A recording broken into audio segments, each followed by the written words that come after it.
Hello and welcome to Northampton Community College's Ethics and Moral Problems course. Today we'll be talking about the ethical theories of Immanuel Kant and John Stuart Mills. So we're continuing on now with these two thinkers in the ethical theory, and it's important for us to keep in mind that what we're really concerned here is what we ought to think and do, according to certain principles or in terms of evaluation. We want to identify an ethic that works, all the time, everywhere, not just in one particular situation. It's not to suggest that there isn't a system without some fault, right?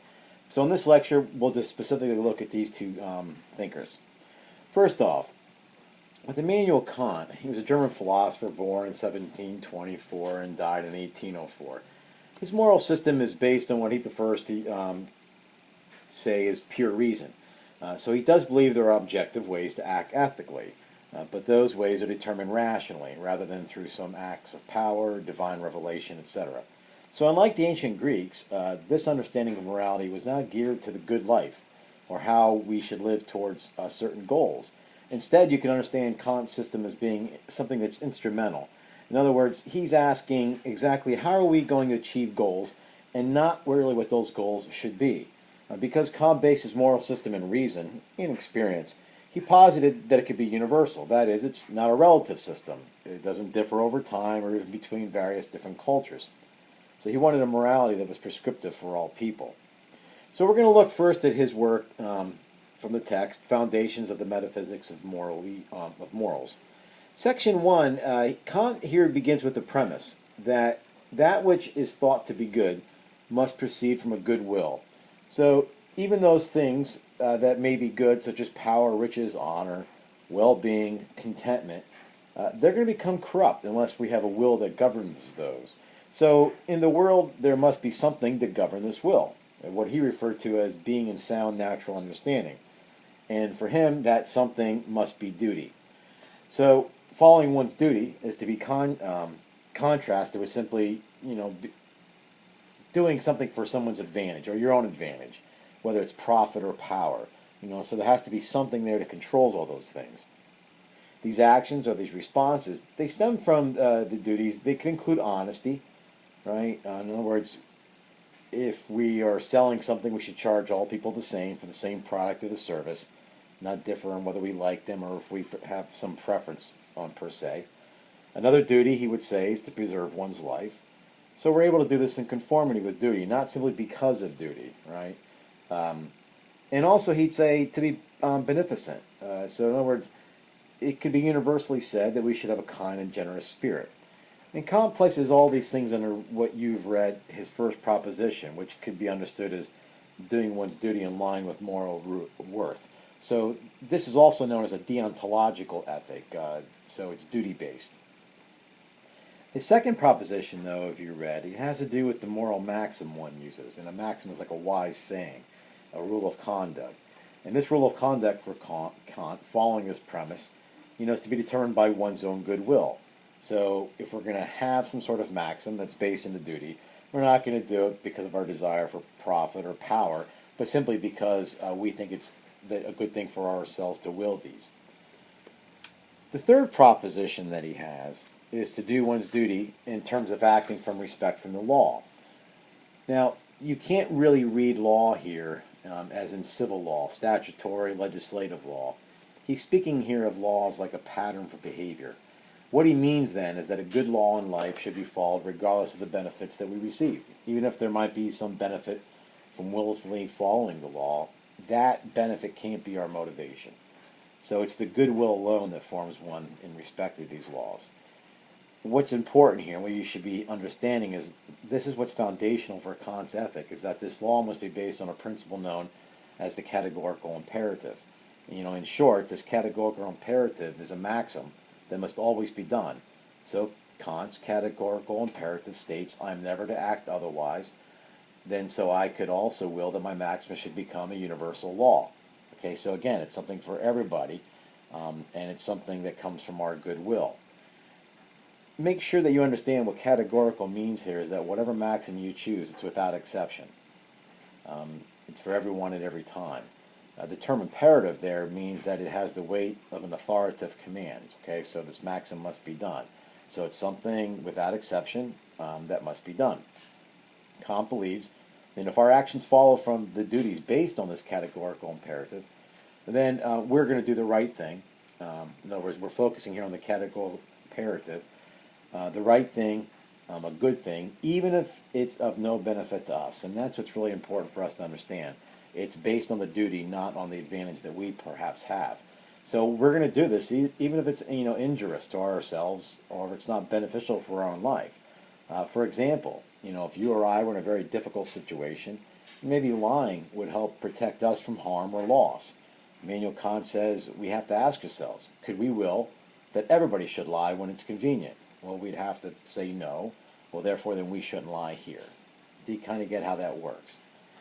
Now, when we start looking at Kant's popular moral philosophy to the metaphysics of morals, at this point, Kant is recognizing, it's more likely than not that we may act ethically in conformity with a duty, but can we really say that there's not some other motivation that's involved here?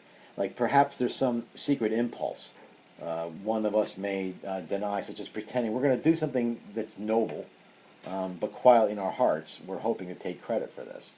We all, you might want to get a very good grade in a course because it, at least shows that, there's some sort of benefit to your hard study and such, but are you secretly motivated that you're hoping to brag about it? That kind of thing. He states that if we were very strict with our duties, that would require, very evident self-denial. In other words, if we're going to follow this type of deontological ethic, it's going to be difficult. He then reasons further that there must be some pure source of the intention, so it can't, therefore come from an empirical experience, but rather it has to be a duty from the will, or by the will, by an a priori principle. Now, when you see the term a priori, this is one that's innate. So it doesn't come from an experience. The experience would be, a posteriori. So here is something innate that is going to help determine our will for us to be, at least possess this duty to follow through. It's a little awkward the way I said it, but let me try to clear it up. So let me restate. A duty determined by the will by an a priori principle, and this principle is innate. It does not come from experience. And the reason why he doesn't want it to come from experience is because experience is always tainted with our understanding of, according to him, physics, theology, and such. In other words, are we really relying on the principles that we have formed, or is there something outside of there? And he says all these things, they affect the human heart, and they can become a motivation that's simply disguised as a duty alone. So considering this type of ethic must stem from a type of command. And Kant states that there are two types of imperatives, the hypothetical and the categorical. We've already spoken about the categorical and the imperative, right? The hypothetical imperative is practical, and it's only good as a means to something else. A categorical, as I said, is objectively necessary, and it can be conceived as a good in itself, not as simply a means to some other good. For example, things that a nurse might do to help a patient is hypothetical, as it's practical and it's directed towards something else, the health of the patient, and there's nothing wrong with that. Their help is not something Kant posits as a good in itself. Two things to take away from this, right? And this is the important part. One is that a human person is an end in themselves. So we can never use a human person as a means to achieve something else. So he would even say that you'd have a duty not to help a patient as a nurse simply for your own self-satisfaction, because then you'd be using that person's health or the acquisition of their health only to achieve a satisfaction on your part. So you can never use a human person as a means to an end. And the other thing he says is that the intention cannot originate from something outside of the human person. It must always be a priori, which is why he's trying to work this simply from reason and then have these duties. Okay. In a nutshell, that was Immanuel Kant. So let's take a quick look here at John Stuart Mill. He was a British philosopher, born in 1806, died in 1873. His moral system is one that's based on what is known as utility. That was opposed to an ethic based in the particular goodness of the individual, or even with a duty, as in Kant, where there were some principles that at least can be sought. So he refers to his system, in his writing Utilitarianism, as being based on what he calls the greatest happiness principle. He considers happiness now to be an increase in pleasure and some reduction in pain. Now that might seem like it's pretty obvious to us. If you want happiness, reduce pain and increase pleasure. But he's not speaking here of crass pleasure, like just simply eating as much as we like. And he mentions that with the Epicureans in your reading, who likewise sought pleasure, it was not the base pleasure of beasts and animals, but rather of human persons who had elevated faculties. So Mill is speaking of utilitarian value, where the higher faculties are considered to be of more worth than the mental, even over the body, right? So at this point, something should be clear. Recall Mill's famous line, and it's in your reading, that it is better to be a human being dissatisfied than a pig satisfied. So it's better to be Socrates dissatisfied than a fool satisfied. As to how one might determine the balance of this pain and pleasure, he says, why not the feelings and the judgments of the experiences that we've had? In any event, this is not about one person's happiness. So it's not just you or I achieving happiness at somebody else's expense. In other words, might do that, and bringing them discomfort might even bring us discomfort. So it's not the standard of the person's own greatest happiness, mine or yours, but the greatest amount of happiness, for all of us all together. And also, this is not judged by some continuous state of happiness. So we can't just simply live in an ongoing state of bliss.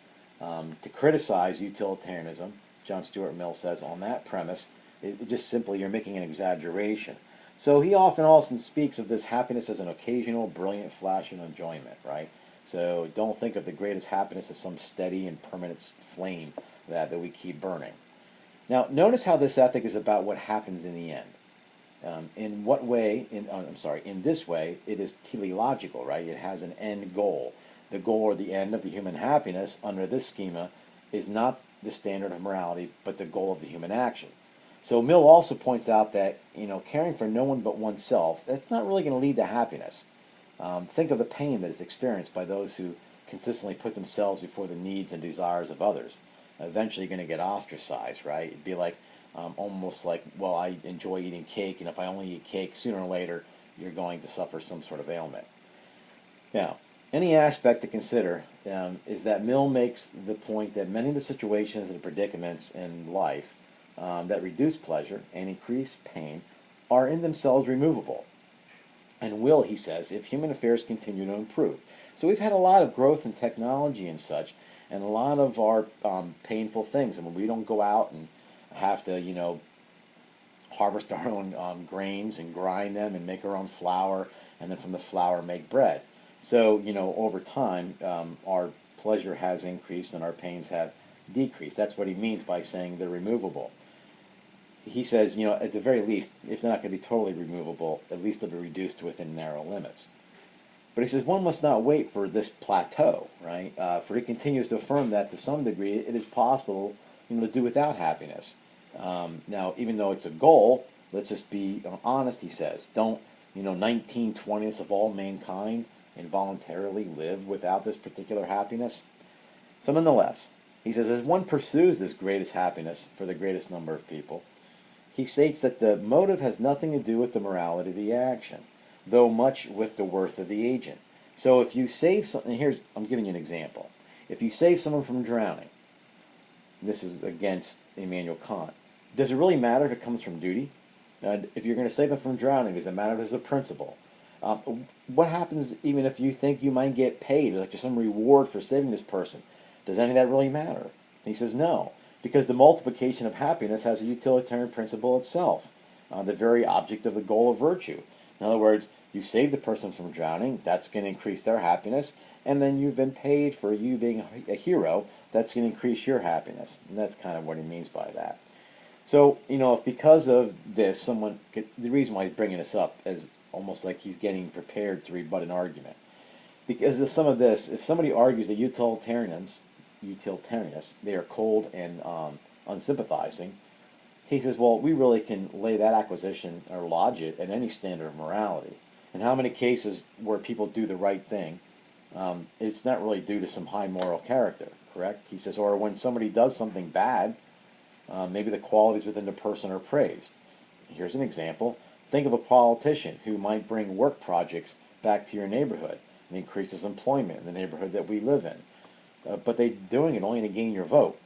Or in another case, think of the people who are very clever with business transactions, and we praise this cleverness, even if their cleverness may embezzle a large sum of money from a public fund. So Mill thinks that many of these arguments against his utilitarianism are really just recognizing flaws in human nature. We all have these issues. He says people always will bend the goals to their own advantage. So why not simply try to increase that for the most people? But he does continue to ask if those same flaws would not wreak havoc in other systems based on duties or religious creeds. Okay. He would ask if do they fare any better. And as in the case with the deontological ethics from Kant, where duties may conflict, save a life by lying, Mill affirms that determining the utility of each outcome is going to reconcile any apparent conflict quite easily. In the end, it's worth pursuing is the greatest happiness for all. And if as many people are living in a pleasurable and long-lasting good mental state, then that is the most that anybody can ask in an ethical system. Okay, so I've tried only to briefly explain these two philosophical thinkers and their systems, sort of value-free. I didn't want to give you my opinions on them and interrogate their views. But that doesn't mean that there are not objective issues that you have to consider as perhaps flaws in each of these systems. So I'm just going to kind of throw some very common ones out to you. Now, if we're going to talk about Immanuel Kant, one thing that deontological ethics, if you're trying to form a duty, and I use the duty between lying and trying to protect innocent people, what do you do when those two duties conflict? Do we lie, which breaks the duty? But then if we don't lie, we're not going to really preserve this innocent person's life. Think of somebody, you're hiding somebody in the basement, and somebody's knocking on the door, and they want to do that person harm. Well, deontological ethics doesn't always have a really good way to solve that dilemma. Plus, there's really no time in the moment to do qualitative and quantitative calculations to try to resolve it. But there's another one that comes up often, and it's the priority here is really on what is right or correct, and not necessarily good in itself, because it might be good that we save somebody, but we're only looking to act correctly in our act. So the focus is on what one should do, and not really what one should be as a human person. Now, I'll give you two against John Stuart Mill. There are also issues of concern. Since this is a teleological or a goal-oriented ethic, there's always a concern that an immoral means may be used to achieve this happiness. So even if it's the happiness for all, some may not be as happy. So there's, Immanuel Kant would say, well, you can't use other people as a means to an end. But with John Stuart Mill, even if it's not crass, we're still trying to get the most happiness for the most people. But if in the end this end or goal is a determining factor for morality, will that be a good means to achieve that end? And the other conflict, if we want to call it that, is how will we know or be aware of all the consequences of the attainment of these pleasures, right? So if we're going to try to give the most pleasure and reduce as much pain as we can, we don't always know what our actions are going to cause. Sometimes, even with the best calculations, we think that this is for the good of the most people, and we find out later that's not really true. So no matter how noble that we have things as a goal, it could be that in the end we've caused more pain than pleasure. We just didn't know it at the time. So in short, it's not always easy to predict future consequences. Well, anyway, this is a very brief induction into these two important thinkers and their ethical systems. And I hope at least this helps in your understanding prior to your reading.